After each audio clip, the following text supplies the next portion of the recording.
Hey,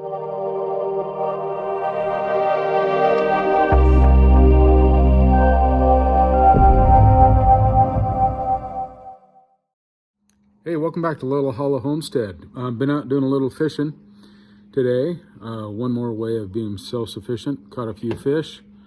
I'll show you my partially filleted catch and what we're going to do with them.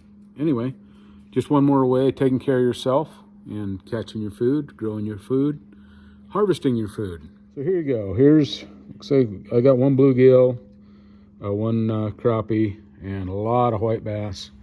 Anyway, I've been going at the white bass pretty hard here, getting them all filleted. And we'll show you how we cook them up here in just a minute. Then, of course, all the guts and everything left over from the fish, we recycle and we put back into the soil around our plants and in our garden. I always make sure to help Alice out and give her a little of the fish scraps while we're filleting. Okay, thought I'd show you the process of how we fillet fish. So we basically, that's a scrap for Alice.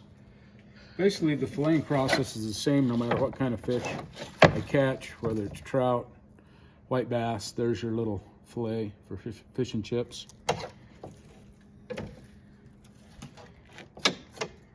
A lot of guys do it this way and fillet with the backbone away from them.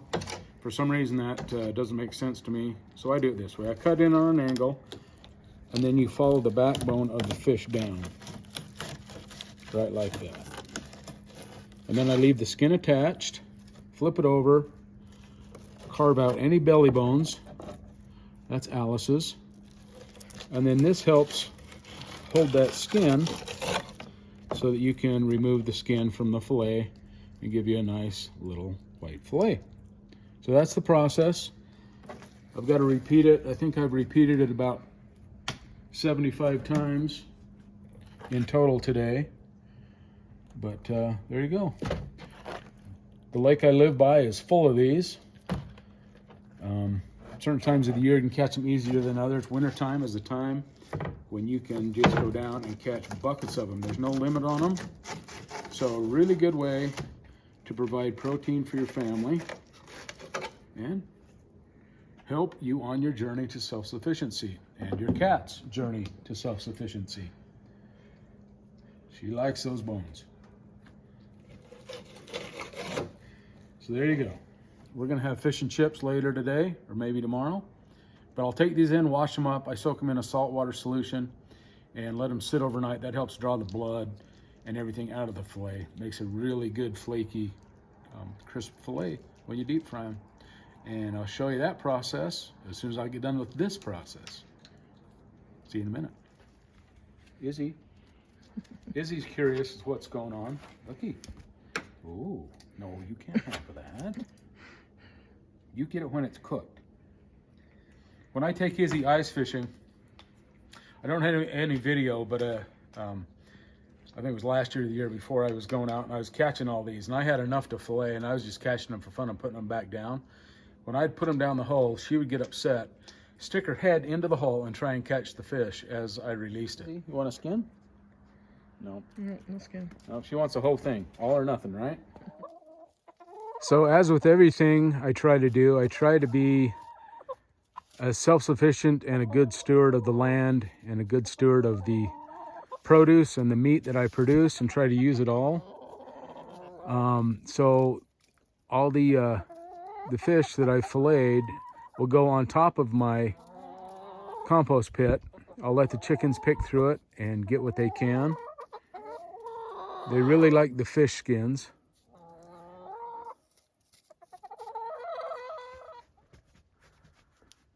Any bits of meat or any of the organs that the chickens like, they are welcome to, and we'll leave this for a couple of days and let them pick through it, and then we will just cover that up with that dirt and let it compost, and it should be nice rich soil for spring to amend our soil for the garden. But the chickens are all catching on to the idea. They are all coming.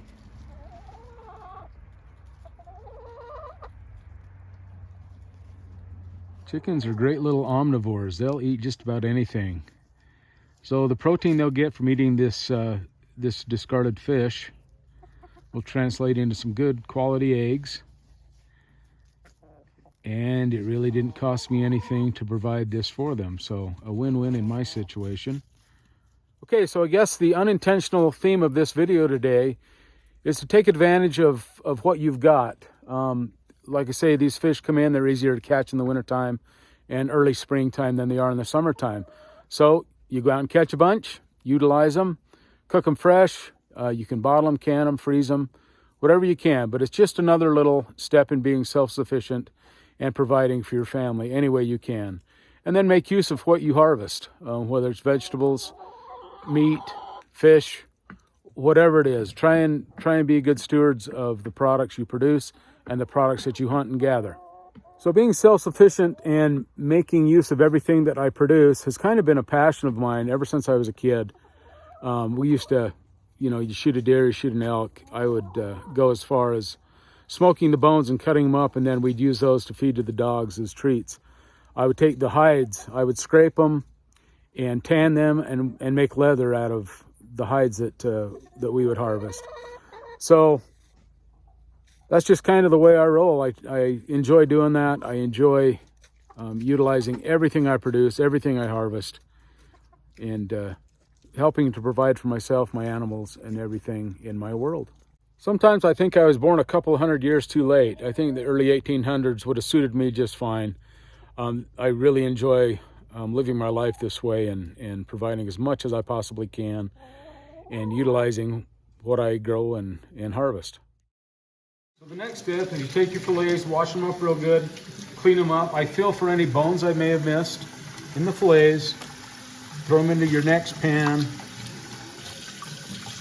And then from there, all I'm gonna do is add salt, mix it up real good, let it sit. You can let it sit overnight if you need to, which we'll probably do in this case, and then we'll cook these up tomorrow. But you wanna make sure they're nice and clean. All the bones are gone. Wash off as much blood as you can. The blood will make the fish fillet taste really fishy. So any blood you can get out in the washing process is a win. That's the reason I'll soak them in salt, is it'll suck all this blood out of the meat, and it'll provide a much more mild tasting fillet. So there you go. This is the next step in the process. Okay, so next thing, you just add your salt like I was talking about. If you've ever tried this Real Salt brand, it's from a little town in Utah called Redmond. They produce salt right out of the mountain down there. Great natural salt. So not only can you just add salt, but you can add spices as well. So I'm going to put a little bit of garlic salt in there as well. Mix it up really good. And one of the most important things is when you're done using your wife's kitchen and her sink is to clean up after yourself. Which, as you can hear her chuckling in the background, is something I have not always been famous for doing. But I'm getting better. We've been married 39 years, so give me another 20 or 30, I'll be the perfect husband. Anyway, so there you go. So it takes a lot of those little small white bass to make a usable resource for you. But just like anything else, tomato season, when tomatoes are in season, you pick them, you can them, you utilize the resource while it's available. So that's what I'm doing here. I'm utilizing this resource while it's available. It's really not a resource unless you take advantage of it. So here you go. This is just one more step in self-sufficiency. And I think they need a little more garlic, so we'll let these sit overnight. Draw all that out. Another thing you can add that I really like to add with fish, I won't do it this time, but Italian dressing. Italian dressing somehow just makes fish taste tons better. I don't know, the spices, the vinegar, or whatever in it, but I do that as well. So Aside as the, in addition to the salt bath that they're in now, that's another good alternative. I just thought of that. There you go. It's been a pleasure talking to you. So we're out here cooking the fish. I kind of got carried away and got all the fish breaded. So I take them out of that saltwater garlic salt solution, and I don't add any more spice to them. I don't rinse them off. I don't do anything. I coat them in flour, and then there's the first little trial batch I did. They're crispy and delicious. And the rest, the big batch, are still cooking.